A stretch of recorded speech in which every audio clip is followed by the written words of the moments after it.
अच्छा स्टूडेंट्स, हमारा question number 3 हो गया है फिनिश। क्वेश्चन नंबर 4 पे हम मल्टीप्लिकेशन है हमारी। सबसे पहले हम क्या देखते हैं कि मल्टीप्लाई हो सकते हैं कि नहीं।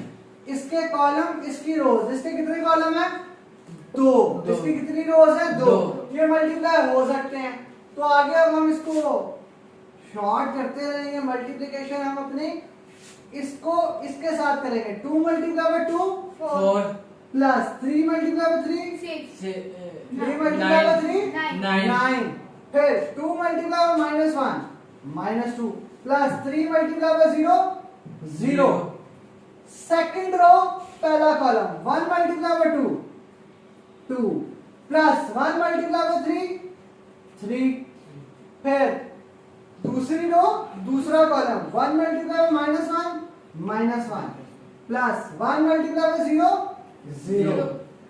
आप बिल्कुल इसी तरह से सॉल्व कर सकते हो। अगर आपको पहली 3 क्वेश्चन अगर समझ आ गए हैं तो थर्ड में आप एक स्टेप शॉर्ट कर सकते हो कि मल्टीप्लाई लिखने के बजाय डायरेक्ट मल्टीप्लाई करने लग जाओ।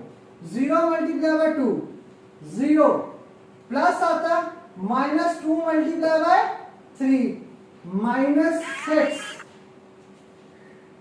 फिर इससे 0 मल्टीप्लाई बाय -1 0। फिर -2 मल्टीप्लाई बाय 0 0। यहां तक समझ आ गई? हाँ जी। यहां तक समझ आ गई है सबको? हाँ जी। अच्छा, तो आगे हम इसको प्लस माइनस करके सॉल्व कर लेते हैं। Plus minus 4 plus 9 13 -2 plus 0 -2 2 plus 5 2 plus 3 5 -1 -6 और 0। इस तरह से आपका पहला पार्ट क्वेश्चन नंबर 4 का सॉल्व हो गया। यहाँ पे आओ, कितने कॉलम है? यहाँ पर 2 3 कॉलम कितने हैं? 3 और रोज कितनी है दूसरे की? 3। पहले के कॉलम देखते हैं, दूसरे की रोज देखते हैं। 3 और 3 है, मल्टीप्लाई हो सकते हैं? हाँ जी। हाँ जी हो सकते हैं। तो करवाओ मल्टीप्लाई। पहले वाला पहले से, दूसरे वाला दूसरे से, तीसरे वाला तीसरे से, ये एक एलिमेंट बनाएगा। 1 multiply by 1 1 plus 2 multiply by 3 6 plus 3 multiply by -1 -3। ये आपके पास एक एलिमेंट बना, एक पूरी की पूरी रो एक पूरे के पूरे कॉलम के साथ मल्टीप्लाई हुई है। आगे आ जाओ। अब यही रो दूसरे के कॉलम के साथ भी मल्टीप्लाई होगी। 1 multiply by 2 2 plus 2 multiply by 4 2 4 8 3 1 3। ठीक हो गया? नीचे आ जाओ। अब इसी तरह पूरी की पूरी रो पूरे के पूरे कॉलम के साथ 4 1 4 प्लस 5 3 15 प्लस 6 1 -1 है तो ब्रैकेट में हम यहाँ पे भी -6 लिख देते हैं। आगे आ जाओ। 4 2 8 प्लस 5 4 20 प्लस 6 1 6। Very good. अब आपने करना है इसको प्लस और minus. 1 plus 6 7 7 -3 4 2 plus 8 10 10 plus 3 13 4 plus 15 19 19 minus 6 30 8 plus 20 28 plus 6 34 ये आपके पास आपका सॉल्यूशन आ गया है आपके बी पार्ट का। इसी तरह आपका थर्ड पार्ट है, आपका सी पार्ट है। थर्ड पार्ट में आपने सबसे पहले कॉलम की पहले मैट्रिक्स के कॉलम देखने हैं, दूसरे मैट्रिक्स की रोज देखने हैं। पहले मैट्रिक्स में कितने कॉलम हैं और दूसरे मैट्रिक्स में कितनी रोज हैं? मल्टीप्लाई हो सकता है? हाँ जी। हाँ जी हो सकता है। कैसे? ऐसे और ऐसे मल्टीप्लाई होगा। ठीक है, चलो जी मल्टीप्लाई करो। 1 मल्टीप्लाई बाय 1 प्लस 2 4 8 आगे आ जाओ। पहला ही दूसरे पहली जो रो है दूसरे कॉलम के साथ मल्टीप्लाई होगी। 1 2 2 प्लस 2 5 10 आगे आ जाओ, पहले ये इससे हुई, अब ये इससे होगी और बाद में इससे होगी। 1 3 are 3 plus 2 6 are 18 2 6 are 12 12। Same दूसरी रो, तीनों के तीनों कॉलम, पहले इससे एक एलिमेंट, फिर इससे दूसरा एलिमेंट, फिर इससे तीसरा element. 3 1s are 3 plus 4 4s are 16 3 2s are 6 plus 4 5s are 20 20, 3 3s are 9 plus 4 6 are 4 6 24। कितना आसान है। अगर आपको ये लॉजिक समझ आ गई, एक आपको समझ आ गई आपने किस नंबर को किससे मल्टीप्लाई करना, बस देखते जाओ, मल्टीप्लिकेशन करते जाओ। खुद से नहीं होती तो कैलकुलेटर लेके बैठो। 9th क्लास के स्टूडेंट के लिए कैलकुलेटर इंतहाई लाजमी है।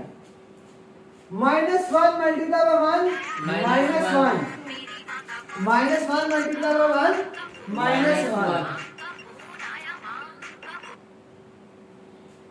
आगे देखेंगे -1 multiply by 1 -1, -1 multiply by 4 plus 4, -1 multiply by -2, 1 multiply by 5, -1 multiply by -3 plus 1 multiply bye 6 6 अब सिंपल एडिशन है। 8 प्लस 1 9 9, 12 2 12, प्लस 3 प्लस 12 15, 19 19, 26 26, 31 30, 33 31, 33, 32 क्या आएगा? 24 है और 9 ऐड होना है, 33 आएगा। Very good. 33 minus plus 4, -1 plus 4 3 plus क्यों आया? क्योंकि बड़ी वैल्यू के साथ क्या था? प्लस। -2 plus 5 3 -2 plus 5 3 -3 plus 6 3। तो ये आपके पास सॉल्यूशन आ गया आपके पार्ट सी का। आपके पार्ट सी का आपके पास सॉल्यूशन आ गया। पार्ट ए कर लिया, पार्ट बी कर लिया, पार्ट सी कर लिया। मल्टीप्लिकेशन को समझने के लिए, प्रॉपर समझने के लिए पहले 3 क्वेश्चंस को आप फॉलो करें। अगर आप पहले 3 क्वेश्चंस को फॉलो कर लेते हैं तो आपको मल्टीप्लिकेशन की समझ आ जाएगी। हर वीडियो अलग बनाने का पर्पस ये होता है, हर क्वेश्चन के लिए हम वीडियो अलग इसलिए बनाते हैं ताकि आप जब भी सॉल्यूशन अपना फाइंड करना चाहो किसी भी स्पेसिफिक क्वेश्चन का, उसके हर पार्ट आपको आपकी वीडियो में मिल जाएं। अगर प्रॉपर समझना चाहते हो तो इससे पिछली वाली वीडियो देखो, और प्रॉपर समझना चाहते हो उससे पीछे वाली वीडियो देखो। हम इसको स्टेप बाय स्टेप लेके चलते हैं।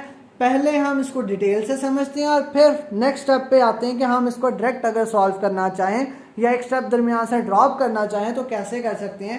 जैसे हमने क्वेश्चन नंबर 4 में डायरेक्ट मल्टीप्लिकेशन किया और फिर एडिशन कर दी, लेकिन यही क्वेश्चन नंबर 3 को सॉल्व करते हुए हमने एक एक चीज़ मेंशन की थी, लिखा था मल्टीप्लिकेशन, ये इससे मल्टीप्लाई हो रहा है, ये इससे मल्टीप्लाई हो रहा है, तब जाके हमने अपने क्वेश्चंस को सॉल्व किया था। Thank you students. अगर वीडियो पसंद आई हो तो इसको लाइक करें, अपने दोस्तों के साथ हमारे चैनल को शेयर करें ताकि उन तक भी ये सॉल्यूशंस और मैथ्स की जितने टिप्स हैं, जो चीज़ें हम समझाते हैं वो उन तक भी पहुंच सकें। Thank you students. हमारे पास क्वेश्चन नंबर 4 के पार्ट डी और पार्ट ई रह गए हैं। क्वेश्चन नंबर 4 के पार्ट डी में अगर आप देखें तो आपको यहाँ पे एक फ्रैक्शन मिलेगी। इससे आप में परेशान नहीं होना, हम इसको सॉल्व करते हैं। उससे आसान सवाल है पार्ट ई, तो हम पहले ये सॉल्व करके देखें। सबसे पहले तो ये देखो ये सॉल्व हो सकता है कि नहीं। ये 2/2, ये 2/2, इसके कॉलम और इसका कॉलम इसके रो बराबर है। हाँ जी, सॉल्व हो सकता है। सॉल्व कर लेते हैं क्योंकि यहाँ 0 0 ही है। -1 multiply by 0 plus 2 multiply by 0 -1 multiply by 0 plus 2 multiply by 0। कितना आसान सवाल है। 0 प्लस 0 0 प्लस 0 प्लस प्लस करेंगे तो 0 0 0। आपने करना 4/4 मैट्रिक्स ही बनाना है, सॉरी 2/2 मैट्रिक्स ही बनाना है। 1 2 3 4, 2 रोज 2 कॉलम। ये आपके पार्ट ई का सॉल्यूशन। और एक पार्ट जो आपका रह गया पार्ट डी, उसको हम थोड़ा सा डिटेल से कर लेते हैं एक एक स्टेप लिख के, ताकि आपको इस क्वेश्चन में भी समझ आ जाए कि मल्टीप्लिकेशन कैसे है। ये 2 बाय 2 है, ये 2 बाय 2 है, मतलब इसके कॉलम और इसके रो मैच कर रहे हैं, बिल्कुल कर रहे हैं, मल्टीप्लाई हो सकता है। अगर ना आ सकता तो हम क्या लिखते हैं, solution is not possible, solution is not possible. चलो अब हम इसको करते हैं 8 मल्टीप्लाई बाय 2, हम इसको स्टेप बाय स्टेप लिख देते हैं। 8 multiply by 2 plus 5 multiply by -4, आपके पास एक एलिमेंट बन गया। ये रो दूसरा कॉलम, पहली रो दूसरा column, 8 multiply by -5 by 2 plus 5 multiply by 4। नीचे आ जाओ, दूसरी रो पहला column 6 multiply by 2 plus 4 multiply by -4। आगे आ जाओ, 6 multiply by -5 by 2 plus 4 multiply by 4, 4 multiply by 4। Brackets मैंने बताया था कि आप डाल दो तो वेल एंड गुड। ब्रैकेट क्या करती है, इस माइनस को आपके लिए आपको सॉल्व करना इजी हो जाता है माइनस के साथ। अच्छा जी, अब इसको हम आगे सॉल्व कर लेते हैं। 8 मल्टीप्लाई बाय 2 16 प्लस, लेकिन ये 5 4 20 हो जाएगा, -20 आएगा तो हम यहाँ पे -20 लिख लेते हैं। 6 मल्टीप्लाई बाय 2 12, फिर माइनस आएगा 4 मल्टीप्लाई बाय 4 16, माइनस आएगा तो -16। यहाँ आ जाओ, फ्रिक्शन में आपको थोड़ी सी मुश्किल आ रही थी, तो देखो कितना आसान हो गया। 8 डिवाइड बाय 2, 2 1 जा 2 और 2 4 जा 8, 4 multiply by -5 -20 plus 4 multiply by 5 20। नीचे आ जाओ, सेम इसी तरह 2 1 जा और 2 3 जा 6, 3 multiply by -5 -15 plus 4 multiply by 4 16। अब सिर्फ और सिर्फ क्या काम रह गया आपके, प्लस और माइनस का। चलो 16 -20 नहीं समझ आती, नहीं समझ आती कैलकुलेटर में, आपने प्लस माइनस की गलती नहीं करनी, कैलकुलेटर में डाल सकते हो। 12 -16 -4 -20 प्लस 20 0, यहाँ पे लिखना है 0, यानी कि छोड़ देना। -15 प्लस 16, तो आपके डी पार्ट का आंसर ये आ गया। ई पार्ट जो सिंपल था, हर एलिमेंट को 0 से मल्टीप्लाई करो तो आपके पास 0 ही आंसर आएगा, लेकिन मैट्रिक्स क्या बनेगा आपका 2 बाय 2 का बनेगा।